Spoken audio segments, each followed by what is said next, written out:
Welcome back to MKE Gadgets. This is Bicycle Repair Stand, Part 4, the carriage.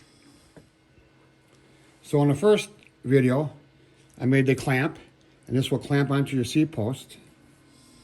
In the next two videos, I made this base here. This is a sub base, and I welded a collar on there.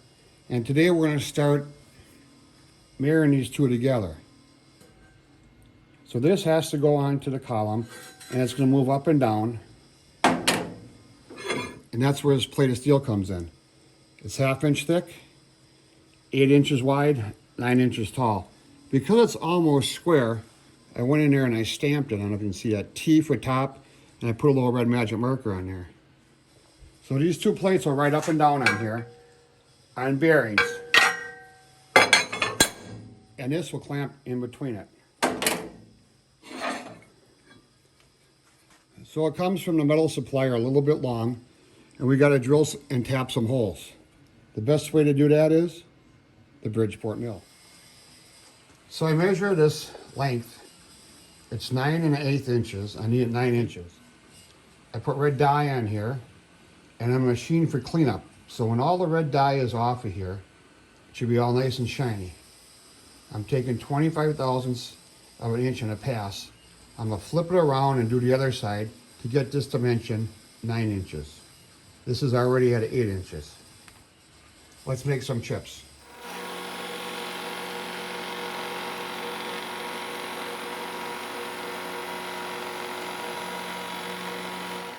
So I have to flip it around, get it to 9 inches, and throw the other plate in here. If you see my other videos, I've done this many times. So we're just going to come back when that's all done. So like most of my projects, I go to Fusion 360 and I make a drawing, and that drawing is made from a model. It has all my hole locations out here. So after I machined it to length, it's 9 inches by 8 inches, I rotated the part. I have my top towards the top of the vise. I came in here, I drilled and I reamed a 1/4 inch hole. And that's so I can take this plate out, do a test fit, and pick up my locations. The center of this part is my origin, and all my dimensions are based off of that. So I have two plates that are going to be identical, I hope. And that way I can take them in and out, do fitments, do changes, and bring them back in, and everything should be the same. So the first two holes I'm going to drill and tap are going to be for a pad that goes over here, and that's going to be the brake. And we'll get into more of that later on. So let's drill and tap 1/4 20 holes twice. Let's make some chips.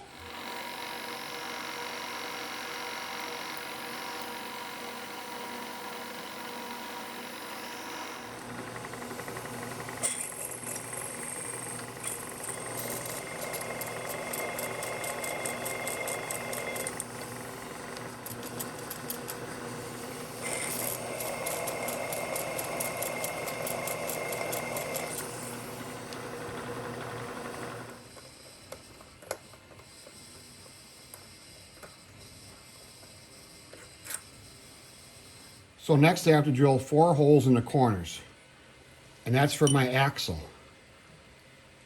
These are going to be 1/2 inch reamed. This is 1W drill rod, 1/2 inch diameter, and I'm going to be putting bearings on there. So it's going to look something like this. And that tube will be inside here. We're going to center drill and ream 4 holes, 1/2 inch.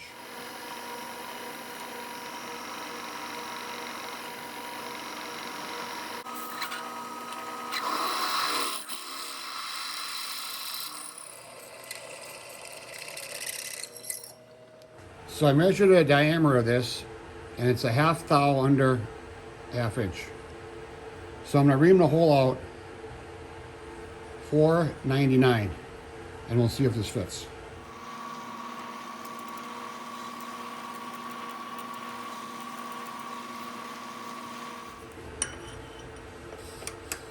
And it doesn't fit. Well, that makes sense, because this diameter is a little bit bigger than that reamer. But I wanted to sneak up on it in case that reamer cut oversized. Now we'll cut this with a 1/2 inch reamer, 0.500.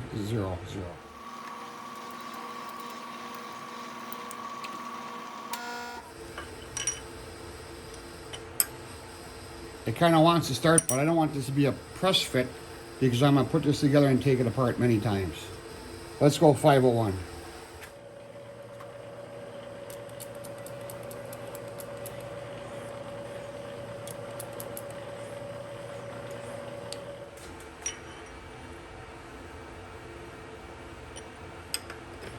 And that goes in, 501. Sometimes you gotta play Goldilocks. Try different sizes, sneak up on it. Don't go for the largest size right away, because it might be too loose. I gotta just ream the rest of these holes, clean this up, and put the second plate in. I'll come back when I'm all done. So I'm calling this assembly my carriage. This is gonna ride up and down on this tube. There'll be bearings in here, like these. I'm gonna have to shorten these tubes up, but I don't know the width yet here. And these axles are gonna be shortened up. So now I have to attach this arm. Remember, this is my seat post clamp. This arm, and I want it to rotate. So for that, I'm gonna put this plate in there. It's a little bit wide. I don't know my width yet, but I wanna drill 3 holes in this plate and tap 3 holes in this plate. And that's gonna bolt on there. Then I'm gonna make some kind of adapter, I'm still designing it, that's gonna hold the clamp.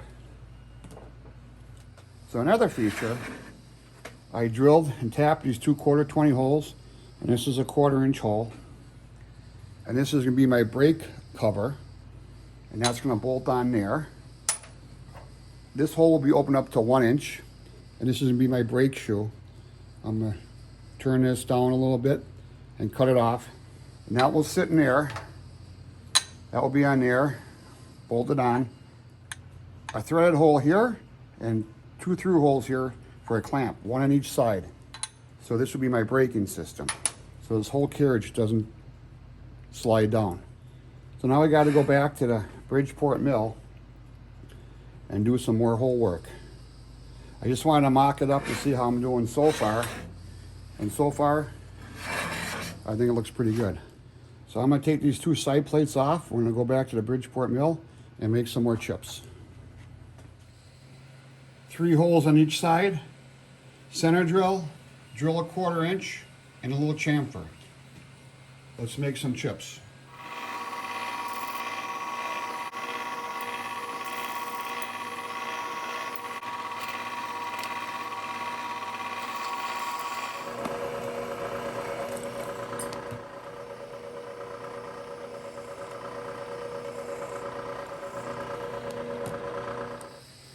It's a good practice before you take your part out of the vise, you check your hole size, and this is a 1/4 inch bolt, and it fits perfect.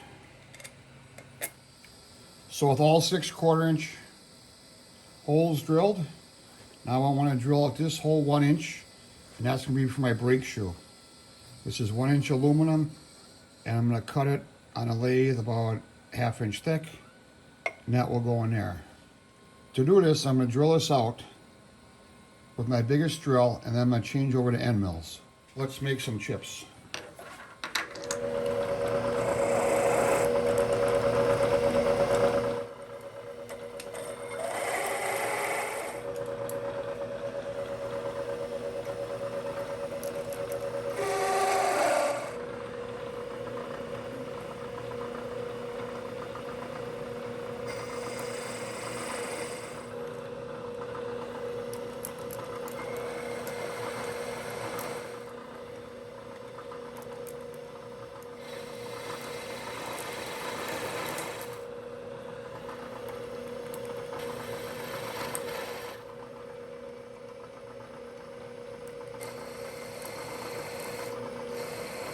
So there was 2 drill bits and 5 end mills to get it to 1 inch. So before we go any further, you want to do a test fit.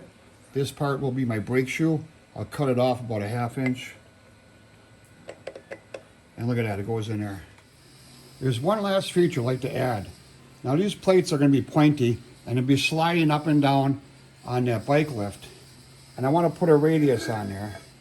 And this is just a 1/2 inch corner brake. And if that would slam down on your finger, or your hand or whatever, it would hurt a lot less. So I just did a test run here and I'm very happy with it. So now we're going to do the rest of them. Each plate has 4 corners, 2 plates, 8 corners, 1 corner is done. So over here you can see I have a positive stop. I flip the plate around and I just slide it up to there. I push it to the stop and to the fixed jaw and tighten it down. So when you're doing multiple parts like this, multiple setups like this is commonly called lock and load. You load it in there and you lock her down. So we're gonna do this corner here. I'll bring you in so you get a little closer. Let's make some more chips.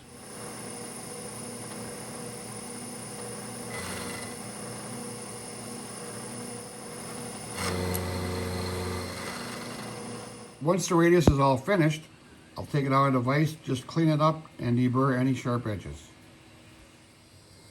These 2 spacers here are going to keep those sides evenly apart. And one of them is going to be a mounting point for the arm to come off of. So we're going to center drill and drill a number 7 drill for a 1/4-20 hole. And then we're going to come back and chamfer with the center drill bit. Then we're going to tap by hand. Let's make some chips.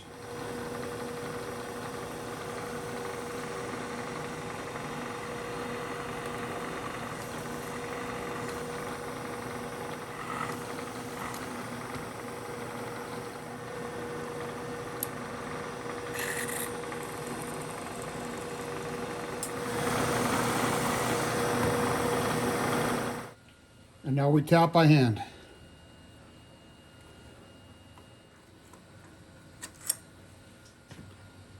Three holes on one side, 9 more holes to do. That I'll do off camera. So in the vise I have one of these. It's called my brake plate. There's going to be 2 holes, 1/4 inch through holes, a threaded hole, 1/4-20, and that's for this handle.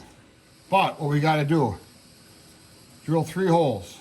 This one's a number 7 for a 1/4-20 tap. These 2 are 1/4 inch diameter. We're going to center drill, and then chamfer. Come back and tap by hand. Let's make some chips.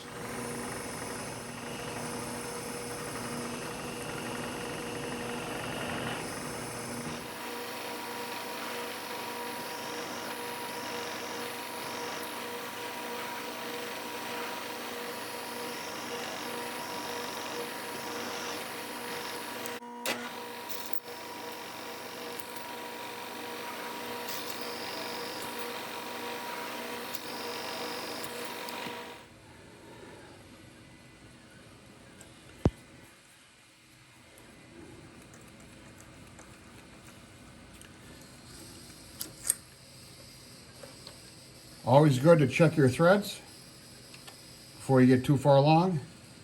1 down, 1 to go. This one I'll do off camera and I'll bring you back for the next operation.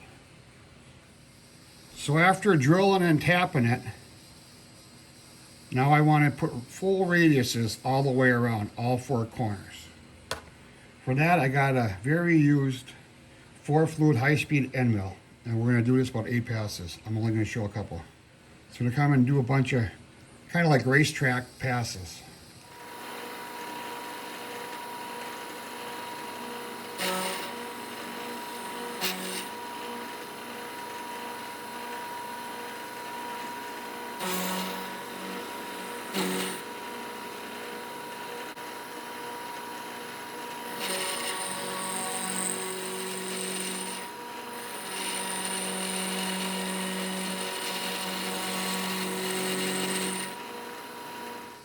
All with full radiuses on both ends. All I got to do is do a little deburring here because I kicked up a nice spur. Lock and load and do this one. Well, with the carriage complete, break on each side, round it over, round it over. A lot of people leave stuff square. You don't want to get hit with that in the hand or squished or whatever. Brake on the opposite side. You can use both brakes or whatever side you're standing on. So this project is moving along really well. I'm very happy with how it's coming out. So this is MKE Gadgets. Thanks for taking the time to view this video. Please support my channel by subscribing. I'm trying to get to 1 million subscribers by the end of the year. Thanks, we'll see you tomorrow.